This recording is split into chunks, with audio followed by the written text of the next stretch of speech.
داداش جرأت یا حقیقت؟ از اونجایی که همیشه حقیقت رو دارم میگم این سری جرأت. دوست دختر داری یا نه؟ دارم. راحت آقا دارم. 3 ساله با همدیگرم دوست دارم. پایدار باشین. یه زنگ بهش بزن بگو که من قبلا یه بار ازدواج کردم و طلاق گرفتم. میمونه یا نه؟ ای وای. باش.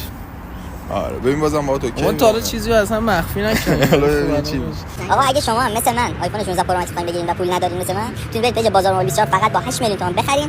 ارسال دارن، فروش حضوری هم دارن. برید تو کپشن گذاشتم. سلام عشقم. خوبی چه خبر؟ بگو. من الان مغازه رو بستم ولی یه چیزی چند وقت رو دلم مونده که میخوام بهت بگم. دیدم رابطه‌مون خیلی داره جدی‌تر میشه. تنها چیزی بود که تا الان بهت نگفته بودم و اون یه چیزه.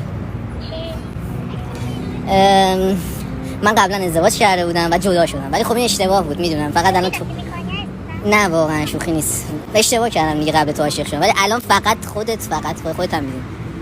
پگاه هست. یا خدا من نمیخوام کات کنیم ها. نه کات که خوب اول بذار من حرفمو بزنم. آره عزیزم بگو جان.